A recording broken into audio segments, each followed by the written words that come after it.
Today on All Things 80s, these are the reference books I use.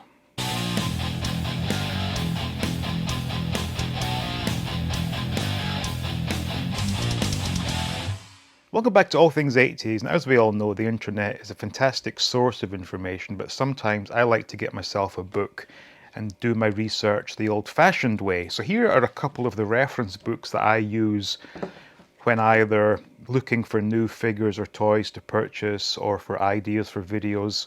So I thought I'd let you see the books that I use for both Star Wars and Transformers. So let's take a look at these and I'll tell you what I think about them. So starting with the unofficial guide to vintage Transformers 1980s through 1990s by J.E. Alvarez. First thing is the cover is pretty nice, however there's a distinct lack of Wave 1 Transformers for my liking, but that's just me being picky. Now, a bit about the author. He clearly knows his stuff, and he worked for Hasbro as part of the Transformers and G.I. Joe design teams.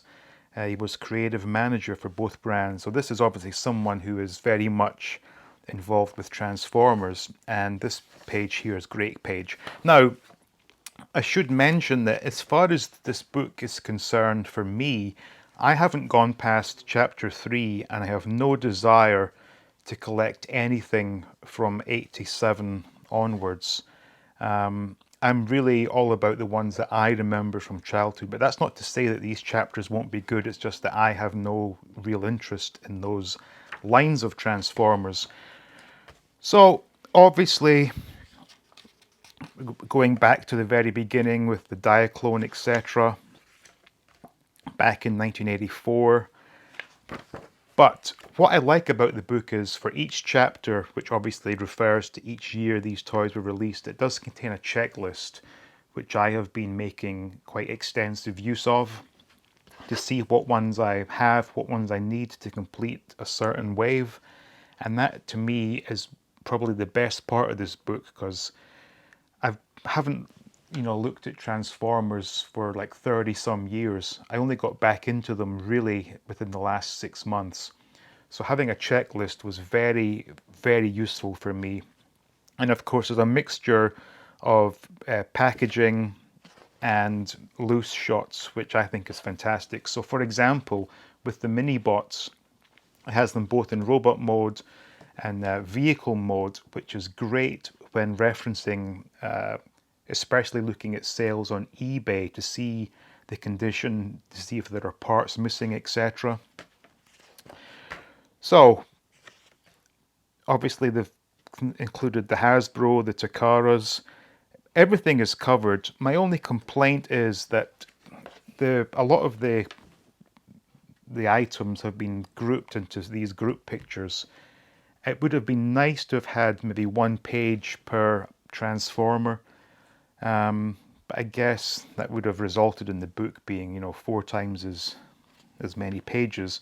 But it is nice to see both robot mode, vehicle mode, and most of the packages are shown. Not every package, but that's all right, I guess. So, as I said, this is done chapter by chapter as each year of release. So obviously this was all the first wave back in 1984. And then we get to 1985, where you get a bit of a background to the history, and again, the all-important checklist. So I mentioned that I'm pretty much going to collect, not all of them by any stretch, but up to and including 1986. After that, the way they look, they lost something for me. So here we go, 87. I mean, look at how many were released in relation to the previous two waves. But I'm just not necessarily a fan of these. Maybe one day I'll look at these pages in greater detail, but for the most part, I'm all about the first 3 waves. However, in saying that, the book is very well done. Great photography as well. And it also, I believe, includes sort of non-toy merchandise. Here we have Beast Wars. Now, this is something I have absolutely no knowledge of, so maybe I'll read into this. I guess by obviously 1996, I certainly wasn't involved in toys or cartoons. But anyway, and Machine Wars. It's all interesting stuff, certainly. So here's merchandise. So this is interesting. This kind of thing does take my, or does pique my interest. A pinball game, which is awesome. Fighting robots. And pencil toppers, etc. So this is all good, interesting stuff. I need to sort of look at this in more detail. I just got skipped over these pages because right now I'm all about the actual Transformers. But this was the unofficial guide to vintage Transformers by J.E. Alvarez. So now we have the ultimate guide to vintage Star Wars action figures 1977 to 1985 by Mark Belomo. Once again, great cover work here. Got some of the ultimate iconic Star Wars figures pictured. And this book, again, broken down by wave, which is a good thing because it means that if you are looking to complete certain lines of figures, you can just stick to the one chapter. Introduction, how to use the book. It's got sort of grading information. It also has a note of each variant for each figure, which is very useful. The only thing about this book is that they do contain a lot of unnecessary information. So this is nice. This is about the early bird pack. But the problem I'm having with this book is that there's so much information about the actual character themselves as opposed to the action figures. For example, I'll just read you a brief bit of information here. So Chewbacca. As a character, Chewbacca is a member of the tall, shaggy, sentient Wookiee race of sturdy bipeds, where the word Wookiee is translated from the species language of Shiriwook, which is Wookiee speak to the uninitiated, as people of the trees, a class of humanoids renowned for their loyalty and intellect, yet hair-trigger tempers. So we don't, I mean, it's an action figure book. I don't need to know the backstory for each character, but sadly that is included in this book. And I see that Belomo does refer to the first Luke Skywalker as the farm boy Luke, so maybe that's where the name originated, who knows. Talking about variants, we've got blonde, light brown, dark brown, or orange-haired variants. Lightsaber, of course, standard or double telescoping. So moving on,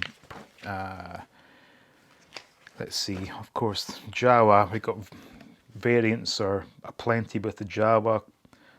Cloth Jawa robe cape, stitch color variations, light brown or dark brown thread, you know, so on and so forth. So this is all done for the first wave Star Wars, second wave Star Wars, all in yellow. Then as we get to the Empire Strikes Back, different shade of yellow. But anyway, this one, again, sort of talking about the film. If I wanted a book on the movies, I would buy a book on the movies. So to me, he's wasted a lot of valuable real estate space by telling us stuff that we don't need to know if we are collecting figures. But anyway, again, the pictures are reasonable. It's got the sort of variants of Lando's eyes and teeth here. But then when it comes to look, we've got a decent selection of variants, but we could have done with bigger pictures and perhaps, you know, front, back, and side shots would have been nice. But you know, overall, it's a good basis to get an idea of what you should be looking for if you are in the market for purchasing these figures. And it does show the weapons pretty clearly. And of course, in the case of Forlom, the fact that he was at one time a mile away. Zuckuss, also known as Forlom. Now, it doesn't mention how good the TIE Fighter pilot smells, which is a bit disappointing. And now we're on to Return of the Jedi, which had a total of believe 3 separate waves. Yeah, 3 waves. So the third wave, according to Belomo, only contained the 2 figures which many consider to be actually last 17, but as we all know, these were indeed released on Jedi cards. Here we are, Power of the Force. I guess in this instance this will be classed as last 15. Now it does go on, and there's the coins, but it does go on to include the droids and the Ewoks figures, which really are not of any interest to me. Here we have the 12-inch scale figures, which is fantastic to look at. And then we get on to the accessories, which to you and I means vehicles and playsets, which is just an absolute blast to look at. So this was the Kenner Death Star. Now does it... interesting. It doesn't include the Paleto, I don't believe. No. But anyway, all the play sets, all the vehicles, Droid Factory, etc. So this book only contained items that were in relation to the 3 3/4 inch scale of figures. We have collector's cases also. But, you know, good stuff, and culminating with the vehicles that came out under the droids line. And there's the A-Wing. And then we've got the index. So if you are, you know, busy looking at eBay and want to make sure the figure that you're thinking about buying is indeed complete, you can't go wrong with this. So, you know, for example, there's a Man with his staff, or Luke with his helmet and blaster. Nice close-ups. Includes the coin for these figures. So yeah, whilst it doesn't have every bit of information about the figures, it contains enough to help you get by when making purchases, or if you're just interested in seeing all the different variants and reading about what all went into these Star Wars figures. So all in all, very good book. So those were the reference books I used when looking for information on Star Wars and Transformer toys, and while they're not completely comprehensive, they do give enough information and have enough nice pictures to help me in my search for purchasing toys, and also when doing a bit of research for doing my videos. So if you are, like me, a fan of Star Wars and Transformers from the 80s, these are pretty good books to get you started if you are indeed looking for more information. So thank you for watching, hope you enjoyed it. Special thanks goes out to the patrons. Please like, please subscribe, and as always, stay tuned for more videos from All Things 80s.